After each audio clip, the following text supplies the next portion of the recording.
드산티스 플로리다 주지사가 뉴욕의 리 젤딘 후보를 지지하기 위해서 선거 유세전을 이번 주말에 펼치겠다라는 이제 발표가 나왔습니다.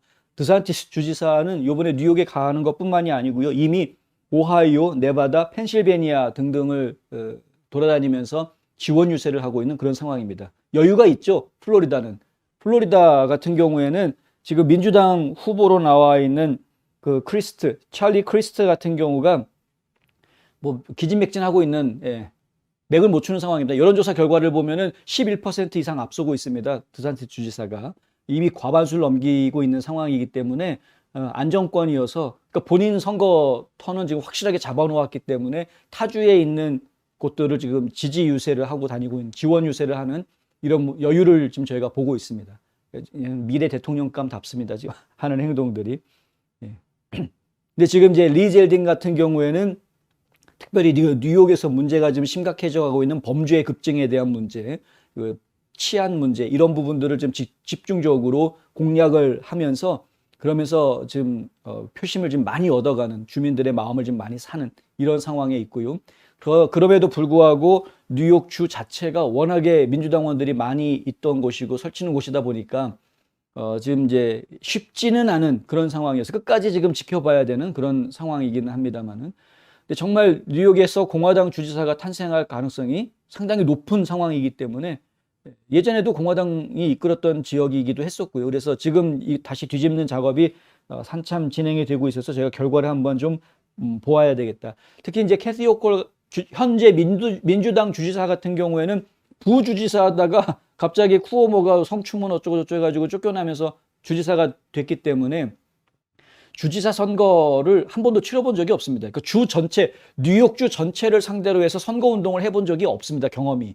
이번이 처음입니다. 본인이 뛰는 선거는. 그래서 사실은 리 젤딘 후보 같은 경우에는 연방 하원이어서 자기 지역구에서만 활동하기는 했으나 어쨌든 선거 운동을 더 많은 경험을 가지고 있는 것으로 지금 판단이 되고 있고 잘할 것으로 좀 보이죠. 실제로 디베이트를 붙여봤더니 리 젤딘한테 밀리는 모습을 저희가 보았기 때문에 캐시 호컬이 말을 못하는 모습을 보았기 때문에 지금 그래서 주민들도 결국은 생각을 바꿀 수밖에 없는 그런 상황입니다. 특히 이제 알렉산드리아 오카시오코르테스 같은 그런 그 급진 좌파 의원들이 이 타운홀 미팅에서 반대파들의 목소리를 현장에서 연일 지금 접하는 이런 상황을 저희가 보도를 보고 있기 때문에 지금 뉴욕에서 벌어지고 있는 뭔가 모종의 일, 이걸 레드 웨이브라고 얘기를 해야 되는 건지 아니면은 민주당 내에서 참다 더 이상 못 참겠는 중도파 민주당원들이 들고 일어나는 것인지.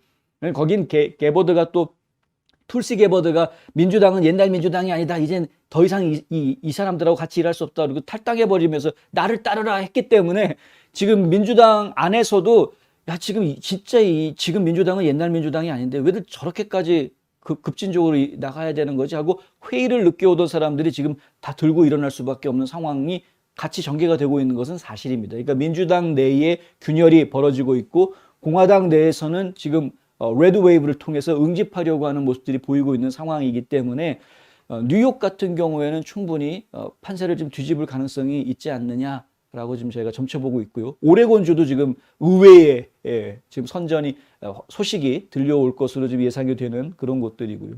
어쨌든 젤딘은 지금 여론조사 종합집계로 따져보면은 호컬한테 뒤진 것처럼 평균은 그렇게 나타나지만 하지만 최근의 추세를 보면은 거의 박빙의 승부를 최근에 여론조사 나온 걸 보면은 오차 범위 안에서 승부를 벌이고 있는 상황이기 때문에 막판 뒤집기 얼마든지 가능하다라는 이야기들이 진행이 되고 있고 여기에 드산티스 주지사의 지원 유세가 얼마나 큰 역할을 하게 될지 한번 좀 지켜봐야 되겠습니다. 그리고 트럼프 전 대통령도 근래에 젤딘을 지지한다라고 발표를 했는데 트럼프 전 대통령의 젤딘 지지 발언이 나오고 난 이후에 젤딘의 지지율이 빠르게 올라가고 있는 모습을 저희가 보고는 있습니다.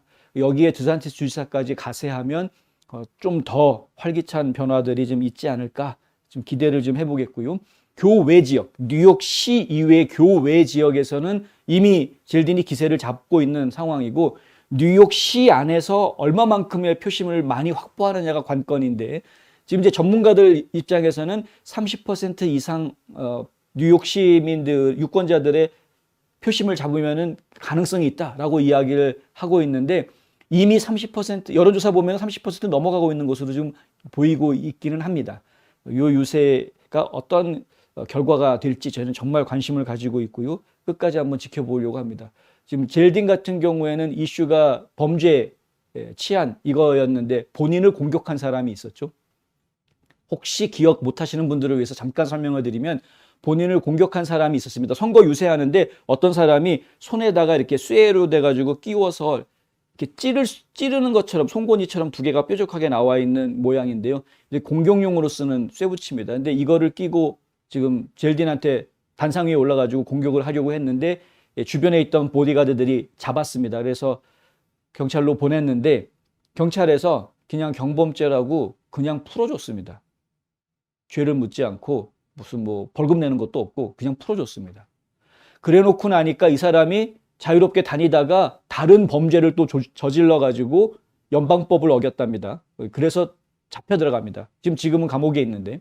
그러니까 이런 일들이 지금 생기는. 그러니까 이게 하나의 이슈가 좀 됐었죠.